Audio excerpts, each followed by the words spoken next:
यावरून देखील त्यांनी प्रतिक्रिया दिलेली आहे। या ठिकाणी जर कोणत्याही प्रकारचा हल्ला करण्याचा प्रयत्न असेल तर आणि त्यासाठीही पोलिसांची कुमक वाढवलेली असेल तर सरकारनेही याकडे लक्ष द्यावं आणि सरकारनं अशी कोणतीही चूक करू नये। ज्या प्रकारे अंतरवाली सराटीमध्ये लाठीमार झालेला होता तशा प्रकारची कोणतीही घटना आता घडू नये, नाहीतर ते सरकारला खूप महागात पडेल असं देखील आता जरांगे म्हणालेले आहे।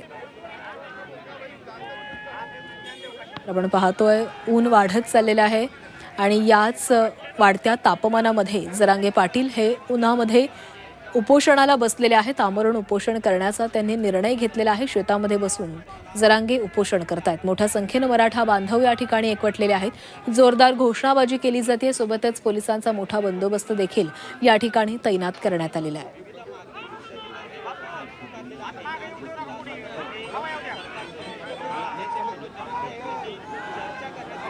जरांगेंनी 10 महत्त्वाच्या मागण्या केलेल्या आहेत आणि या मागण्या जोवर पूर्ण होत नाहीत तोवर आता आपण हटणार नाही।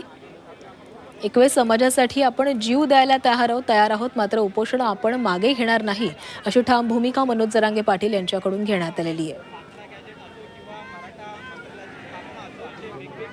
सध्या जोरदार घोषणाबाजी या ठिकाणी आपल्याला ऐकू येते। सध्या राज्यामध्ये उन्हाची तीव्र लाट आहे आणि अशा परिस्थितीमध्ये देखील भर उन्हात जरांगे पाटलांनी आपलं हे उपोषण सुरू केलेलं आहे। काही वेळातच सरकारचं शिष्टमंडळ म्हणजेच राधाकृष्ण विखे पाटील या ठिकाणी त्यांच्यासोबत म्हणजेच मनोज जरांगेंसोबत चर्चेसाठी पोहोचणार आहेत। काल देखील या दोघांमध्ये चर्चा झालेली होती। सरकार मागण्या पूर्ण करत आहे। कालही शिष्टमंडळ तुमच्या भेटीला आलेलं होतं, त्याच्यातही तोडगा निघालेला नाही। तुम्हाला सातत्याने उपोषण करावं लागेल। करेल पुढे जात नाही सरकार, पुढे जात नाही। कधीपर्यंत करा उपोषण? कधीपर्यंत करणार? आम्ही आमचं वोट देऊ।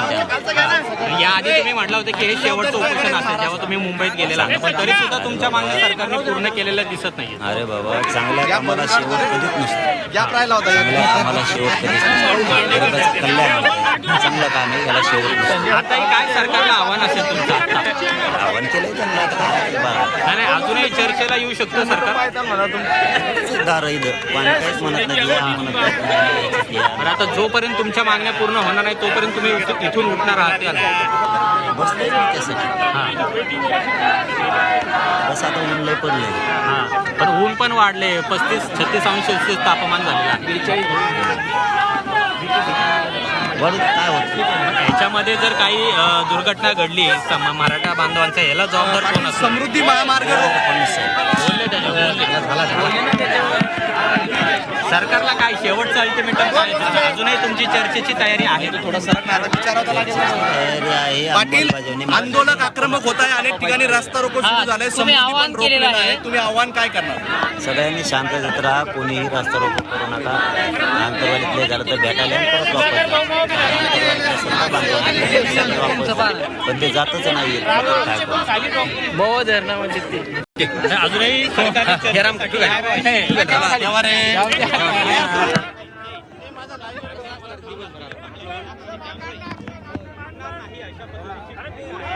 राज्यभरामध्ये अनेक ठिकाणी मराठा आंदोलक आंदोलन करतायत, त्यावर देखील मनोज जरांगेंनी प्रतिक्रिया दिलेली आहे। मराठा बांधवांनी शांततेमध्ये घ्यावं, मराठा बांधवांनी शांततेमध्ये घ्यावं। मी या ठिकाणी समाजासाठी लढायला बसलेलो आहे, त्यामुळे या ठिकाणाहून जे काही मराठा बांधव या ठिकाणी जमलेले आहेत त्याने देखील आपापल्या गावी निघून जावं असं आवाहन वारंवार मनोज जरांगे यांच्याकडून केले जाते। मात्र तरी देखील मोठ्या संख्येने मराठा बांधव त्यांच्यासोबत या भर उन्हामध्ये आपल्याला शेतामध्ये बसलेले दिसत आहेत। दुसऱ्या बाजूला विखे पाटलांची ताफ्याची दृश्य आपण पाहतोय, ते जरांगेंची भेट घेण्यासाठी रवाना झालेले आहेत। काही वेळातच विखे पाटील उपोषणस्थळी पोहोचतील आणि मनोज जरांगेंची भेट घेतील।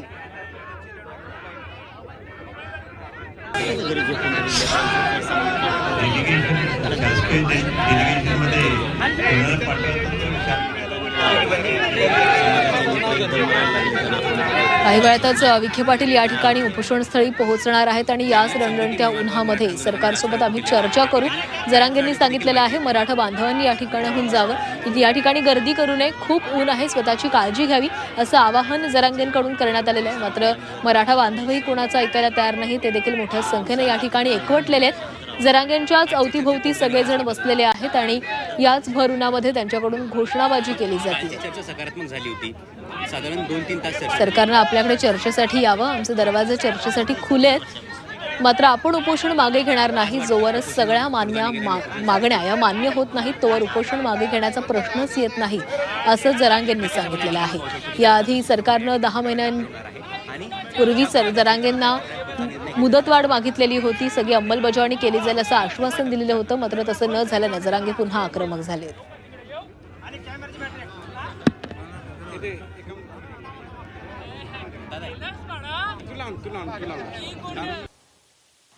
आंध्रवाली सराटीमधून जरांगेंची ही दृश्य आपण पाहतोय. जरांगेंनी उपोषणाला सुरुवात केलेली आहे. मराठा आरक्षणाच्या मुद्द्यावरून जरांगे पुन्हा एकदा आक्रमक झालेले आहेत आणि जरांगेंनी हे उपोषणाचं हत्यार उपसलेलं आहे. सरकारनं त्यांच्यासोबत चर्चेचा प्रयत्न केला, मात्र या चर्चेनंतर कोणताही तोडगा न निघाल्यानं जरांगे आपल्या उपोषणाच्या निर्णयावर ठाम आहेत. काही वेळातच राधाकृष्ण विखे पाटील त्यांच्या चर्चेसाठी इथे पोहोचतील. जरांगेंच्या मागण्या जुन्याच असल्याचं तायवाडे यांनी म्हटलेलं आहे. सरकारच्या निर्णयाकडे आमचं लक्ष आहे असं ओबीसी नेते तायवाडे यांनी म्हटलेलं आहे. ओबीसीच्या अधिकाऱ्यांना धक्का लावू नका अशी मागणी देखील त्यांच्याकडून करण्यात आलेली आहे. 60% ओबीसी समाज रस्त्यावर उतरेल जर त्यांच्या आरक्षणाला धक्का लागला तर, असा इशारा देखील बबनराव तायवाडे यांच्याकडून देण्यात आलेला आहे.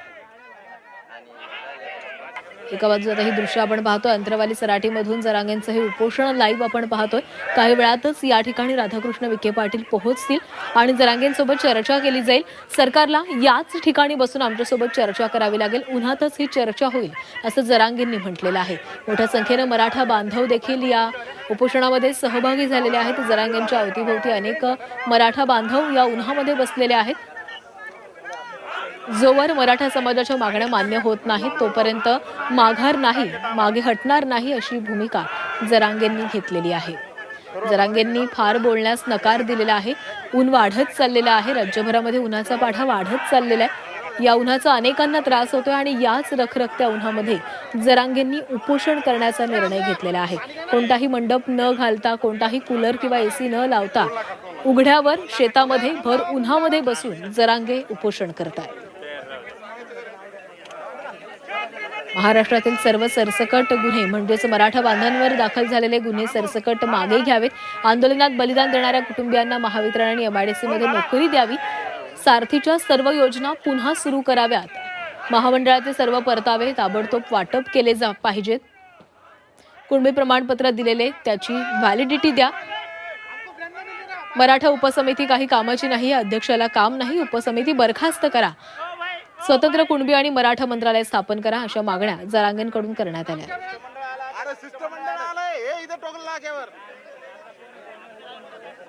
पहिल्यापासूनच आहे, मला काय त्यात शंका नाही. ते वाढवतात पहिल्यापासून, पब्लिक लई येते म्हणून आंदोलकांनी शांत राहायचं आणि बंदोबस्त जर त्या विषयाने त्यांनी वाढीला असं हल्ल्याच्या हिशोबानं तर फडणवीसांना म्हणा की चूक करू नका, तुम्हाला लय मागात पडणार. आता ते पण लक्षात ठेवा. तुम्ही जर हल्ल्याच्या दृष्टिकोनातून वाढवला असेल बंदोबस्त तर तुम्हाला जड जाणार, हे लक्षात ठेवा. पुण्याच्या किती पिढ्या गेल्या तरी आंदोलन राज्यातलं बंद नाही होणार पुन्हा, ते ध्यानात ठेवा. पण मला नाही वाटत की ते बंदोबस्त त्याच्यासाठी असेल, येणाऱ्या लोकांच्या सुरक्षेसाठी असेल असं मला वाटतं. समाजाच्या लेकराचं वाटोळं होतं ते तरी कशा दमकात. पण माझा आवाज बघा, शांत राहा. सरकारकडून चूक होऊ द्या, मग त्यांना कळण आंदोलन काय असतं. 3 वर्षांपासून हे आंदोलन सुरू आहे. सरकार चर्चेसाठी सतत वेळ मागतं. आता थांबता येणार नाही, त्यामुळे आपण उपोषण करत राहणार, मागे हटणार नाही अशी ठाम भूमिका जरांगेंनी घेतलेली आहे. उष्माघातानं आपला बळी गेला तरी चालेल आणि याला सरकार जबाबदार असेल असा इशाराही जरांगेंकडून देण्यात आलेला आहे. आता आपण पाहतोय या ठिकाणी मराठा बांधवांकडून जरांगेंनी ज्या ठिकाणी उपोषण सुरू केलेलं आहे त्याच्या अवतीभोवती फेन्सिंग केले जाते. काही मराठा आंदोलक या ठिकाणी आत येऊ नयेत किंवा गर्दी होऊ नये यासाठी विशेष खबरदारी घेतली जाते, काळजी घेतली जाते. भरुणामध्ये याच ठिकाणी उपोषण केले जाते. काही वेळातच या ठिकाणी विखे पाटील देखील पोहोचतील आणि जरांगेंसोबत चर्चा केली जाणार आहे. जरांगेंना सरकारकडून कशा पद्धतीनं अंमलबजावणी केली जाते आतापर्यंत काय काय केलं गेलं याचा संपूर्ण अहवाल जरांगेंना दाखवला जाणार आहे आणि या बैठकीनंतर या चर्चेनंतर जरांगे आपला काही निर्णय बदलतायत का की उपोषणावर ठाम राहतायत याकडे लक्ष असणार आहे. या ठिकाणी मोठा पोलीस बंदोबस्त देखील तैनात करण्यात आलाय. मराठा बांधवांनी या ठिकाणी येऊ नये असं आवाहन सुरुवातीलाच जरांगेंनी केलेलं होतं, मात्र तरी देखील मराठा बांधव मोठ्या संख्येनं या ठिकाणी पोहोचलेले आहेत. जरांगेंच्या अवतीभोवती बसून ते देखील या उपोषणामध्ये सहभागी झालेले आहेत.